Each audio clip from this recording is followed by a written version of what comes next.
2007 se ganó la reforma constitucional y el pueblo votó diciéndole que no quería esa reforma constitucional al presidente. Luego en el año... Estaba muy estrecho, por cierto, pegadito, ¿no? Pero se ganó. Las matemáticas son las matemáticas, Ernesto. Después, en el año 2008, se recuperaron espacios muy importantes como la alcaldía metropolitana, Miranda, donde ganó Enrique a Diosdado Cabello, Sucre, donde le ganó Carlos Ocariz, donde estamos ahorita, municipio Sucre, a Jessy Chacón, Carabobo, y así otros lugares. Y luego vino las elecciones parlamentarias en el 2010, Perdón, donde pero logramos está saltando la enmienda constitucional que la ganó Chávez, ¿no? Luego vino las elecciones del 2010. Después de la reforma. Donde tuvimos, quienes representamos la alternativa, tuvimos el 52% de los votos y el gobierno apenas tuvo el 48% de los votos. Y en el año 2009... Ustedes están sumando, y es la que tú te refieres, están sumando allí a los votos del PPT, ¿no? Bueno, porque si los votos en del aquel PPT entonces el voto del PPT decía que no estaban ni con ustedes ni con el gobierno de Chávez. Los diputados después cambiaron. Son parte de nuestro bloque y esos son 5.600.000 votos, si no sumo mal. Y en el año 2009, que hace referencia tú, que es esa enmienda que se hizo para la reelección indefinida, que yo creo que es algo que no debería existir, si no es porque meten a todos los gobernadores y a todos los alcaldes, al final también allí la diferencia fue muy poca. Pero en todo caso... Entonces, si tú ves, la escalera va 2007, 2008, 2009, 2010, con mucha razón el 2012. Yo creo que el país está buscando ese cambio. Las encuestas hoy día dicen lo contrario. IBAT acaba de publicar unos resultados, 20... No puedes mencionar IBAT. Perdón, porque no está registrado todavía. Porque no está registrado, hay que cumplir las reglas. Debería registrarse. Porque o debería no mencionarlo. En todo caso, ofrezco disculpas. Yo tengo entendido que ya a esta altura debían haberlo hecho, pero en todo caso, está registrado. No solamente ella, ¿no? Hay otras encuestadoras, la propia Data Análisis, que es una encuestadora afín al socialcristianismo, a ustedes también le da una ventaja muy amplia a Chávez, 15 puntos, ¿no? Fíjate, todas las encuestas tienen un común denominador, y es que el presidente está alrededor del 45%, unas y otras, es decir, no tiene para ganar todavía. Y en el caso de Data Análisis tiene dos cosas importantes, además de ese elemento, tiene un elemento adicional, que es que la tendencia, acuérdate que lo importante de las encuestas no es solamente la foto del momento, sino que es una película. Y en esa película va demostrando lo mismo. Enrique va subiendo y el presidente va bajando.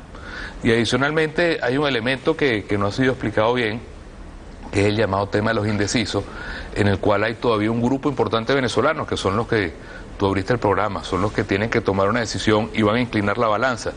La buena noticia para nosotros es que la mayoría de estos indecisos son gente que en un momento dado confió del gobierno, siente que muchas cosas del gobierno no ha cumplido y por lo tanto están mucho más abiertos a buscar ese futuro que representa Enrique Capriles. Pero ¿ustedes creen o no creen en las encuestas? Porque hay voces que desde el campo de la oposición las descalifican, dicen que son piratas. Yo creo en las estadísticas, creo en la ciencia estadística y actuarial, creo en lo que significa las matemáticas.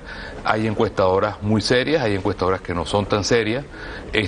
Nosotros hemos demostrado que hay encuestadoras que incluso con fondos del Estado han ido a viajes al exterior, cosa que no debería ser una encuestadora seria.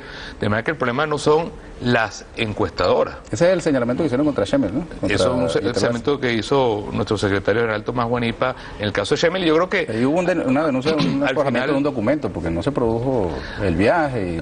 Al final lo que te quiero decir, Ernesto, es que la ciencia con la cual se hacen las encuestas es una ciencia exacta. El problema son los seres humanos, si hacen su trabajo bien o no.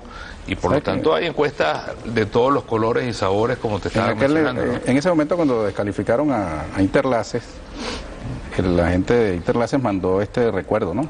Y dice: el cambio en Sucre no lo para nadie, Carlos Ocariz encabeza todas las encuestas. Y aparece Data Análisis, y aparece esta que no voy a mencionar, y esta otra que dice Interlaces.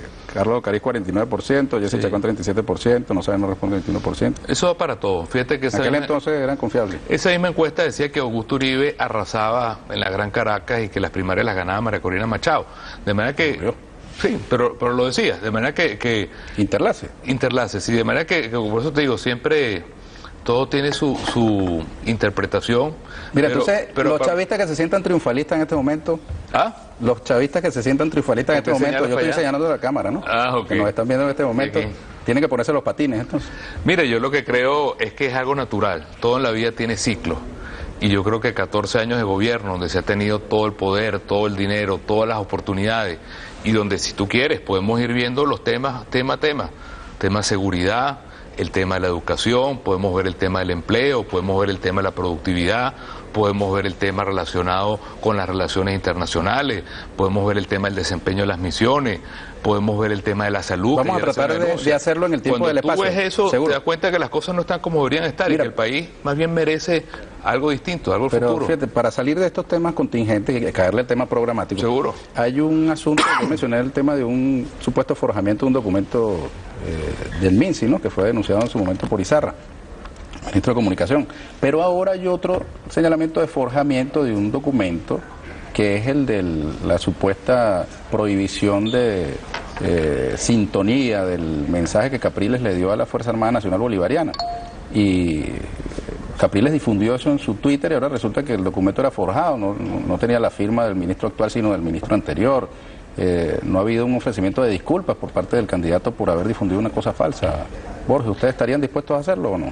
Mira, yo lo que te digo es lo siguiente, yo no sé los detalles del tema. Lo que yo sí sé, y es lo que me pareció sustancial, es que por primera vez en muchos años una voz distinta le da un mensaje a nuestra Fuerza Armada.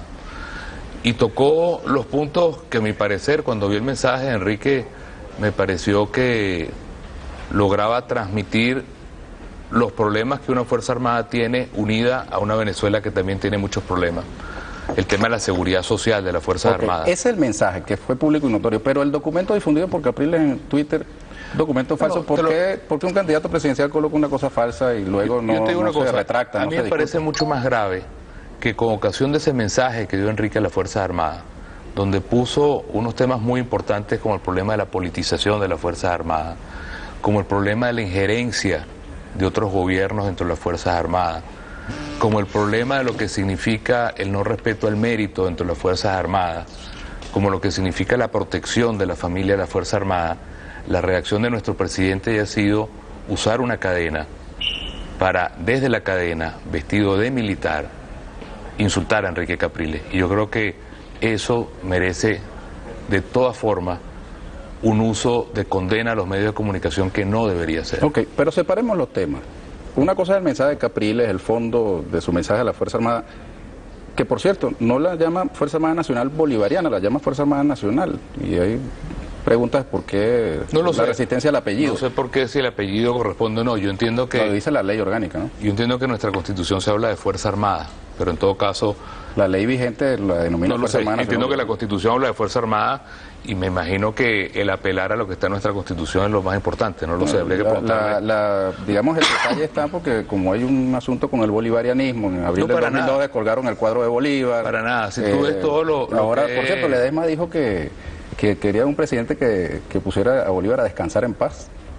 No lo escuché tampoco. Lo que sí te puedo decir es que si tú ves, por ejemplo, todo lo que es la denominación oficial de la gobernación, todos los actos oficiales y protocolares, todo lo que es la documentación, es gobernación bolivariana del Estado Miranda. De manera que nosotros en ese sentido no tenemos ningún complejo, y mucho menos Enrique, que asume eso con todo lo que eso significa. Y te repito, entiendo que en la Constitución lo que se habla es de Fuerza Armada, y no bolivariana. Ahora, separando ese tema, el tema del documento forjado, ¿por qué lo eluden? ¿Por qué no decir, mira, caramba, colocamos un documento falso allí, ofrecemos disculpas a la Fuerza Armada, le atribuimos a la Fuerza Armada una cosa que no es? Tú estás poniendo en tu boca toda una historia que no sé cómo es, ¿entiendes? Lo que sí te digo es que para mí el tema sustancial no es ese. Claro, pero fíjate, como denunció el candidato una prohibición de la escucha de su mensaje, y no era tal, claro, es un tema también importante, claro, ¿no? Pero para mí el fondo, Ernesto, es lo siguiente, es que una nueva voz y un nuevo liderazgo le está diciendo a la Fuerza Armada la posibilidad de tener una Fuerza Armada digna, como yo creo que nuestra Fuerza Armada está esperando. Lo grave de esto, Julio, es el precedente, ¿ves? Porque si una persona que aspira a ser presidente de la República dispara primero sin averiguar antes, ¿no? Y averigua después, uno también puede sospechar que sus decisiones como presidente pueden ser basadas también en ese principio, lo que es grave, Ernesto, es que el presidente, que ya es presidente y ya es comandante de la Fuerza Armada, sienta que la Fuerza Armada es tan suya que el otro candidato, que es un candidato electo en primarias por más de 3 millones de votos, simplemente por dar un mensaje a la Fuerza Armada, tiene que ser sometido en cadena nacional con un presidente vestido de militar a una retahíla de insultos, porque pareciera que el único que le puede hablar a la Fuerza Armada es el presidente Chávez. Pero es Eso que la está muy base mal. de los señalamientos de Chávez Eso no era está- el mensaje, sino la difusión de ese radiograma falso. No, llamó que Capriles representaba a la burguesía, que Capriles, no es verdad. que Capriles representaba... No, y si te quieres reír, ríete, pero no es verdad, Ernesto, que Capriles representaba todo el mal que le podía dar a las Fuerzas Armadas, que se venía a destruir las Fuerzas Armadas, y es todo lo contrario. Si alguien entiende que a las Fuerzas Armadas hay que darle la dignidad que merecen, y hay que darle la posición que merece, y hay que despartidizarlas y sacarlas de la diatriba electoral, es Enrique